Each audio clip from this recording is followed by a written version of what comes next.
आज मैं खड़ी हूँ अभी ललित होटल में, जहाँ food processing minister Chirag Paswan ji आए हुए थे और उन्होंने वर्ल्ड फूड इंडिया 2025 आयोजित किया। ये मनाया जाएगा 25 से 28 सितंबर भारत मंडपम में, जो कि उन्होंने ये बताया कि किस तरह से दुनिया के हर एक थाली पे, हर एक टेबल पे जो भारत का एक फूड होता है वो आवश्यक हो जाएगा, एक तरह से परोसा जाएगा। उसी के बारे में उन्होंने बहुत विस्तार से बताया।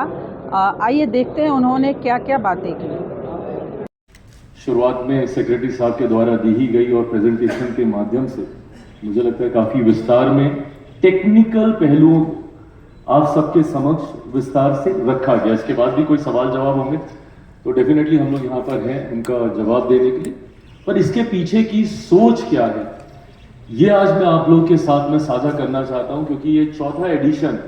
हम लोग वर्ल्ड फूड इंडिया का हम लोग आयोजित करने जा रहे हैं। वर्ल्ड फूड इंडिया की सोच क्या है, किस उद्देश्य के साथ, किस लक्ष्य के साथ इसकी हम लोगों ने शुरुआत की और आज जब हम लोग चौथे एडिशन तक हम लोग पहुंचे हैं तो उस सोच में हम लोग कितना कामयाब हुए हैं, ये कुछ बातें बहुत सरल, बहुत सहज तरीके से आप लोगों के समक्ष में रखना चाहूंगा, ताकि आप लोगों के माध्यम से जनता तक and specially concerned all the stakeholders तक इन बातों को सहज तरीके से पहुंचाया जा सके।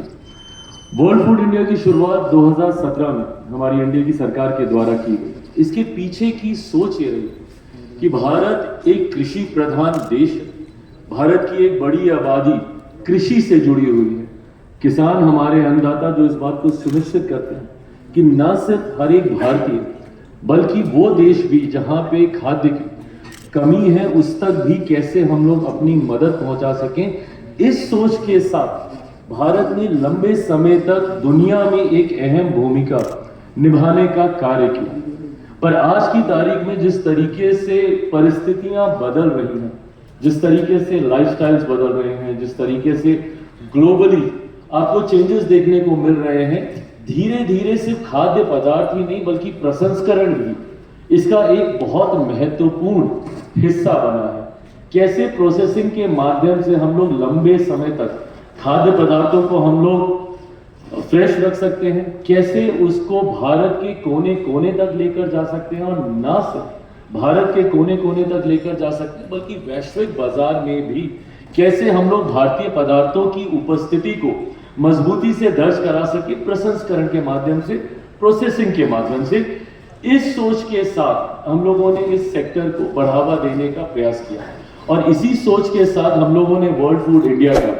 आयोजन 2017 में शुरू किया और आज हम लोग इस साल इसका चौथा एडिशन हम लोग करने जा रहे हैं। प्रोसेसिंग, प्रसंस्करण एक ऐसा क्षेत्र है, एक ऐसा विषय है, एक ऐसा सेक्टर है जो मैं मानता हूं और जो हकीकत भी है भारत की आने वाले दिनों की सबसे मजबूत ताकत में से एक होने वाला है। कारण इसका जो मैंने आप लोगों के साथ साझा किया, क्योंकि भारत की एक बड़ी आबादी किसानी से जुड़ी हुई है, भारत एक कृषि प्रधान देश है, ऐसे में इस सेक्टर की प्रोसेसिंग की अहमियत और ज्यादा बढ़ जाती है, प्रसंस्करण की अहमियत और ज्यादा बढ़ जाती है। न सिर्फ प्रसंस्करण के माध्यम से हम लोग किसानों को वो आर्थिक मजबूती दे सकते हैं जिस सोच के साथ हमारी एनडीए की सरकार, मेरे प्रधानमंत्री आदरणीय नरेंद्र मोदी जी जिस लक्ष्य, जिस सोच के साथ किसानों की आर्थिक मजबूती की सोच के साथ आगे बढ़ने का प्रयास कर रहे हैं, उसमें मैं मानता हूं कि प्रोसेसिंग के माध्यम से हम लोग अपने उस लक्ष्य को हम लोग पूरा कर सकते हैं। ना सिर्फ इससे किसानों की हम लोग आर्थिक मदद कर सकते हैं, पर आज की तारीख में एक ऐसा विषय जिसकी चिंता ना सिर्फ भारत सरकार बल्कि देश के राज्य की हर सरकारों को रहती है कि कैसे आप जॉब अपॉर्चुनिटीज क्रिएट करें। मैं मानता हूं कि प्रसंस्करण के माध्यम से जब हम लोग देश के कोने कोने में इन उद्योगों की स्थापना करने में सफल हो पाएंगे, उस माध्यम से हम लोग न सिर्फ किसानों की मदद बल्कि वो जॉब अपॉर्चुनिटीज भी हम लोग क्रिएट कर पाएंगे, जिसके माध्यम से भारत के युवा अपने बेहतर भविष्य की ओर अग्रसर हो सकते हैं। और तीसरा और सबसे महत्वपूर्ण, इसी के माध्यम से जो हम लोग एक और लक्ष्य की पूर्ति कर सकते हैं, राज्य के राजस्व में बढ़ोतरी, देश के राजस्व में बढ़ोतरी। जब आपका रेवेन्यू जनरेशन होता है तो उसके माध्यम से आप धीरे धीरे धीरे धीरे कई ऐसे परिवार हैं, गरीब परिवार, जिनको आप मुख्य धारा के साथ जोड़ सकते हैं। प्रति व्यक्ति आय में आप इजाफा कर सकते हैं, पर कैपिटा इनकम को आप इंप्रूव कर सकते हैं। तो ऐसे में इस सेक्टर, इस क्षेत्र की एक अहम भूमिका होती है। पर इस सेक्टर को कैसे बढ़ाया जा सके, क्योंकि हम लोग, जब मैं कहता हूं कि हम लोग एक कृषि प्रधान देश से आते हैं, तो कहीं ना कहीं काफी धारणाएं भी हम लोग के जहन में रहती हैं। आज भी हम लोग कई बार उस सोच से आते हैं या उन परिवारों से आते हैं जहां पे फ्रेश फूड को ही हम लोग अच्छा मानते हैं, क्योंकि हम लोग किसानी से इतने करीबी से जुड़े रहे। जो भी गांव देहात के परिवार से आता है वो इस बात को अनुभव कर सकता है कि भैया हम लोग खाना खाने बैठते हैं तो तुरंत खेत से सब्जी निकाल के आती है, टेबल पे फ्रेश कट के आती है। ये सोच हम लोग के जहन में लंबे समय तक रही है कि अगर फ्रेश है तभी अच्छा है, और अगर उसका कहीं प्रसंस्करण हो गया, क्योंकि आजकल इस बात को लेकर काफी मिसलीडिंग एडवर्टीजमेंट्स भी प्रचारित किए जाते हैं, जहां पे इस बात की एक धारणा बांधने का प्रयास किया जा रहा है, एक नैरेटिव सेट करने का प्रयास किया जा रहा है कि अगर फूड प्रोसेस्ड हो गया है तो आपने उसकी सारी गुणवत्ता निकाल ली, आपने उसमें से जितनी भी उसकी न्यूट्रिएंट वैल्यू है उसको आपने कम कर दिया, और फिर वही पुराने घरों की हम लोग की वो सोच कि भाई अब तो ये पुराना हो गया है, बासी हो गया है, ये फ्रेश नहीं है तो ये अच्छा नहीं है। इस सोच को भी हम लोगों को बदलने की जरूरत है। प्रोसेसिंग का मतलब कतई उसकी गुणवत्ता को निकालना नहीं है, rather we are talking about adding value to the processed food. हम लोग उसमें गुणवत्ता को जोड़ने का हम लोग जिक्र कर रहे हैं, ना कि उसकी गुणवत्ता को कम करने का हम लोग बात कर रहे हैं। और जैसा मैंने कहा कि आज की तारीख में जिस तरीके से लाइफस्टाइल बदल रहे हैं, आज की समय की मांग है, जरूरत है। न्यूक्लियर फैमिलीज हम लोग देख रहे हैं, वर्किंग कपल्स का कंसेप्ट हम लोग देख रहे हैं। आज की तारीख में जरूरी है कि ऐसे खाद्य पदार्थों को हम लोग घर घर तक पहुंचाने का कार्य करें जो कि ready to eat, ready to cook concept के ऊपर तैयार किए गए हों। एंड अगेन इस बात को सुनिश्चित करते हुए कि कतई उसकी गुणवत्ता के साथ किसी तरीके का खिलवाड़ नहीं किया गया। इसमें जितनी हम लोग की रेगुलेटरी बॉडीज हैं उनकी एक अपनी अहम भूमिका है, इसमें फसाई की एक बहुत बड़ी अहम भूमिका है, इस बात को सुनिश्चित करने के लिए कि जो भी खाद्य पदार्थ आपके टेबल पे प्रोसेस्ड होकर आ रहा है वो कतई आपके स्वास्थ्य के लिए हानिकारक नहीं हो। पर उसके बावजूद कई बार सोशल मीडिया के माध्यम से कई बार देखा जाता है कि बस आपके हाथ में एक माइक होना चाहिए और एक सामने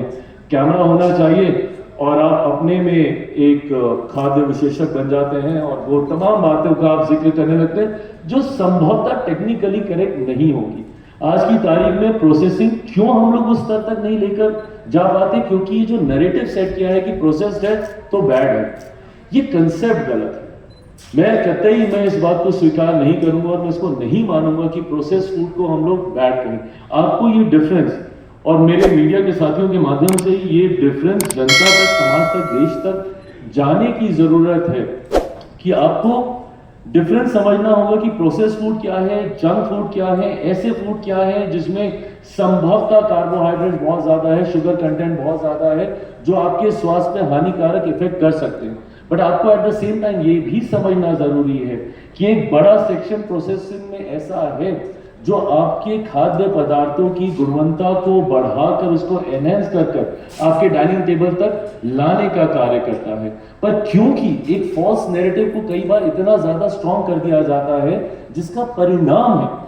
कि आज की तारीख में इस सेक्टर को जितनी मजबूती से हम लोग को आगे लेकर जाने की जरूरत थी, हम लोग संभवतः नहीं लेकर जा पाए। आज भी एक बड़ा सेक्शन है जो कि कंप्लीटली अनटैप्ड है। सेक्रेटरी साहब ने आपको आंकड़ों के साथ इसके बारे में जानकारी देने का कार्य किया कि कैसे अभी भी टोटल जितना भी हमारा प्रोड्यूस होता है उसके 10% से भी कम का हिस्सा हम लोग प्रोसेसिंग में हम लोग इस्तेमाल कर पाते हैं। जब तक हम लोग इस सेक्टर को और मजबूती नहीं देंगे और बढ़ावा नहीं देंगे, इसके माध्यम से जो हम लोग की सोच है, और उसके लिए भारत पूरी तरीके से, हम लोगों में वो क्षमता है, हम लोग सामर्थ्य है भारत को एक ग्लोबल फूड बास्केट के तौर पर दुनिया के सामने प्रस्तुत करने की क्षमता हम लोग के पास है। ना सिर्फ हम लोग भारत के हंगर नीड्स को कंप्लीट पूरा कर सकते हैं, बल्कि उसको पूरा करते हुए हम लोग वैश्विक बाजारों तक भी अपनी पहचान को मजबूती से हम लोग स्थापित कर सकते हैं। और इसी लक्ष्य के साथ मेरे प्रधानमंत्री जी की यही सोच है कि भारत को इवेंचुअली आने वाले दिनों में एक ग्लोबल फूड बास्केट के तौर पर हम लोग दुनिया के सामने प्रस्तुत करें और भारत को एक फूड प्रोसेसिंग हब के तौर पर हम लोग विकसित करने का हम लोग कार्य करें। और जैसा मैंने कहा, ये क्षमता है क्योंकि जब मैं इंटरनेशनल प्लेटफॉर्म्स पे जाता हूं, मैं अनुभव करता हूं इन बातों को, मुझे एहसास होता है कि किस तरीके से दुनिया की बड़ी कंपनियां भारत की ओर, भारत को एज अ डेस्टिनेशन देखने का कार्य करें। And not only because we have a population of 1.4 billion people living in our country, but also the kind of brain and the kind of ecosystem that we have. R&D के क्षेत्र में वो लोग आना चाहते हैं, यहाँ पे आके निवेश करना चाहते हैं। खुशी मुझे तब होती है जब वो कई अपने नए पदार्थों को भारत में विदेशी कंपनियां आके लॉन्च करने का कार्य करती हैं। ऐसे में मैं मानता हूं कि अगर हम लोग एक ईमानदार सोच के साथ और पूरी तत्परता के साथ अगर हम लोग आगे बढ़े, तो हम लोग फूड प्रोसेसिंग सेक्टर के माध्यम से आने वाले दिनों में भारत को वैश्विक बाजारों तक मजबूती से पहुंचाने का हम लोग कार्य कर सकते हैं। और इसी सोच को धरातल पर उतारने के लिए वर्ल्ड फूड इंडिया की एक अहम भूमिका है। वर्ल्ड फूड इंडिया का आयोजन ही इसी उद्देश्य से किया जा रहा है ताकि जितने भी स्टेक होल्डर्स हो कंसर्निंग दिस सेक्टर, भले वो आपके फार्मर्स हो, आपके इन्वेस्टर्स हो, आपके प्रमोटर्स हो, आपके यंग स्टार्टअप आइडियाज हो, नई टेक्नोलॉजीज हो, हर वो चीज जो इस सेक्टर के साथ जुड़ी हुई है उसको एक मंच मिले। उस मंच पर आके ना सिर्फ वो अपने पदार्थों को, अपनी टेक्नोलॉजीज को, अपने इनोवेशन, यंग स्टार्टअप आइडियाज को ना सिर्फ वो प्रस्तुत कर सके, बल्कि वो वैश्विक बाजारों के साथ वो कनेक्ट भी बना सके। और मुझे खुशी है कि जिस तरीके से हर बीतते साल के साथ वर्ल्ड फूड इंडिया को लेकर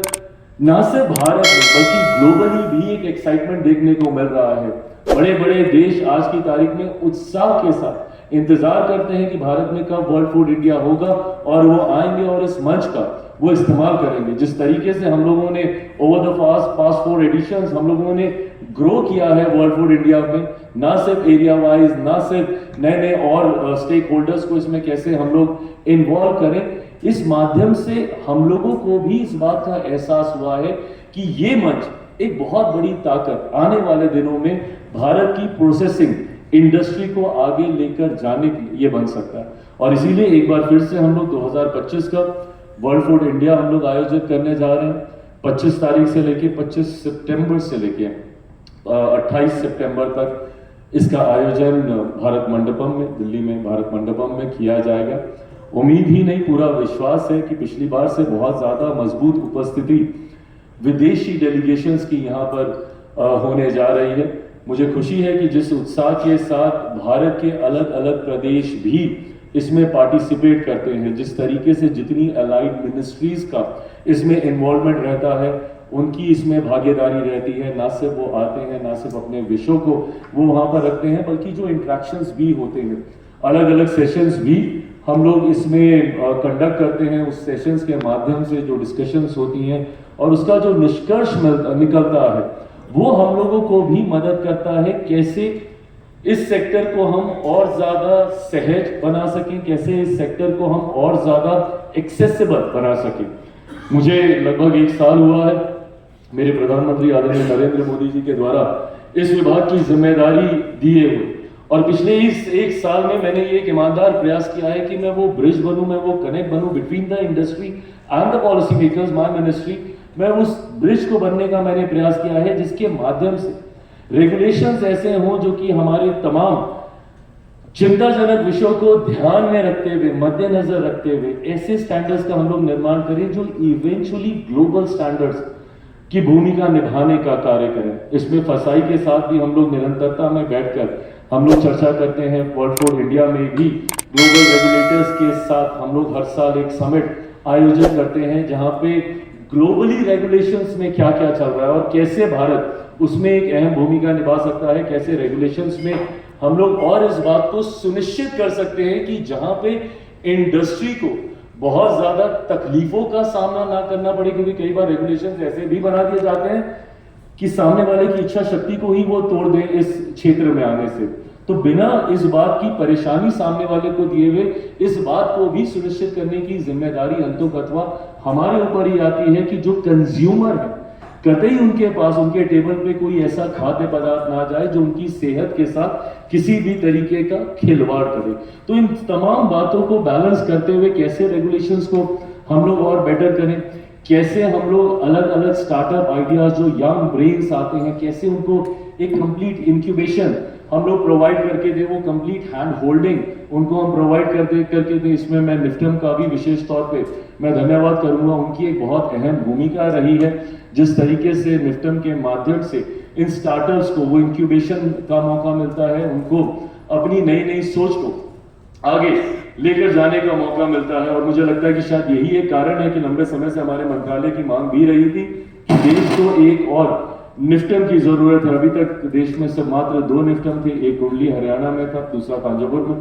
तमिलनाडु में हम लोग के पास निफ्टम था। तीसरा निफ्टम मुझे खुशी है इस बात की कि मेरे गृह राज्य बिहार में खुलने जा रहा है। मैं मानता हूं कि बहुत जल्द हम लोग उसका भूमि पूजन करके बहुत जल्द हम लोग उसकी भी हम लोग शुरुआत करेंगे। बट निफ्टम के माध्यम से मुझे इस बात का एहसास होता है कि कैसे यंग ब्रेन्स, कैसे यंगस्टर्स आज की तारीख में अपने आप को इस क्षेत्र के साथ जुड़ता हुआ देखना चाहते हैं और जो उत्साह उनमें है फूड प्रोसेसिंग के सेक्टर को लेकर। और ये हकीकत है, ग्लोबली अगर आप कंपेयर करें तो भारत अभी बहुत पीछे है। जिस तरीके से हम लोग को एक कृषि प्रधान देश होने के कारण जिस तरीके से प्रसंस्करण के क्षेत्र में हम लोग को जितनी अग्रणी भूमिका निभाने की जरूरत थी, संभवतः अभी तक उस लक्ष्य तक हम लोग नहीं पहुंचे हैं। और यही कारण है जो कि यंगस्टर्स को अट्रैक्ट करता है इस क्षेत्र के साथ जुड़ने के लिए। और मेरा मंत्रालय हर संभव प्रयास करता है कि हम लोग उनकी वो मदद करें निफ्टम के माध्यम से, जहां से वो सीख कर जानकारी तालीम हासिल कर आते हैं। तो वहीं हमारे मंत्रालय की अलग अलग योजनाओं के माध्यम से, जिसमें PMFME की एक ऐसी खूबसूरत योजना है जो कि ऐसे यंग एंटरप्रेन्योर्स को तैयार करती हैं जो इस क्षेत्र के साथ जुड़कर, और जो हमारी सरकार की सोच है, ना सिर्फ वो जॉब सीकर्स की भूमिका में रहते हैं बल्कि वो जॉब गिवर्स की भूमिका में आते हैं। और मुझे खुशी है कि इसमें सबसे ज्यादा सफलता से मेरा राज्य बिहार इसमें एक अग्रणी भूमिका निभा रहा है। PMFME के क्षेत्र में PMKSY प्रधानमंत्री किसान संपदा योजना के माध्यम से हम लोग वो इकोसिस्टम देश भर में तैयार करने का हम लोग प्रयास कर रहे हैं, जो प्रसंस्करण को और ज्यादा मजबूत करेगा, लॉजिस्टिक्स को इंप्रूव करने का कार्य करेगा। जैसा मैंने कहा कि हम लोग का प्रयास है कि ज्यादा से ज्यादा हम लोग इंडस्ट्री को मजबूत कर सकें, उनको सशक्त हम लोग कर सकें, ताकि इंडस्ट्री के माध्यम से प्रसंस्करण का ये क्षेत्र आगे बढ़ सके। और उसी सोच के साथ coming back to from where I started, world food India की हम लोगों ने शुरुआत की है। 4था एडिशन है। मैं मानता हूं कि ये भी पिछले तमाम एडिशन से बहुत ज्यादा सफलता से आगे जाएगा। In terms of area, I think today this time we are going one of the largest, लगभग 1 लाख स्क्वायर मीटर का एरिया हम लोगों ने भारत मंडपम में लिया है। ये अपने में दर्शाता है कि कितने लोग एक्साइटेड हैं वहां पर आकर अपने खाद्य पदार्थों का, अपने विषयों का वहां पे प्रदर्शन करने के लिए। तो इस उम्मीद के साथ कि आने वाले दिनों में एक सफल आयोजन की ओर हम लोग अग्रसर होंगे और उसके माध्यम से पुनः वो पुश फूड प्रोसेसिंग के सेक्टर को मिलेगा, जिसकी अपेक्षा हम सब रखते हैं। मेरे प्रधानमंत्री की सोच है कि आने वाले दिनों में भारत का कम से कम एक खाद्य पदार्थ दुनिया के हर एक डाइनिंग टेबल पे होना चाहिए। उस लक्ष्य, उस सोच के साथ हम लोग आगे बढ़ने का प्रयास कर रहे हैं, जिसमें वर्ल्ड फूड इंडिया की एक अहम भूमिका है। आज इसका कर्टन रेजर है, आप सबके पास विस्तृत जानकारी इसको लेकर आ चुकी है। वेबसाइट आज हम लोगों ने लॉन्च कर दी है, हम लोगों ने मोबाइल ऐप लॉन्च कर दिया है, ब्रोशर आप सबके पास आ ही जाएगा। इसके अलावा भी अगर और कोई आपके सवाल होंगे तो हम सेक्रेटरी साहब सब लोग यहाँ पे बैठे हैं। मैं ITPO का मैं धन्यवाद करूंगा कि उन्होंने इस बार मजबूत साथ इस लक्ष्य की ओर हम लोग का देने का कार्य किया, और इसमें जुड़े हुए तमाम साथियों का मैं धन्यवाद करता हूं। और एक बार फिर से आप सबका मैं यहाँ पे धन्यवाद करता हूं। इस कर्टन रेजर में आप सब लोग आए, आप लोगों ने इस आयोजन को अपना समर्थन देने का कार्य किया। प्रेस मीडिया के तमाम साथियों का एक बार फिर से बहुत बहुत धन्यवाद। Thank you so much. जय हिंद।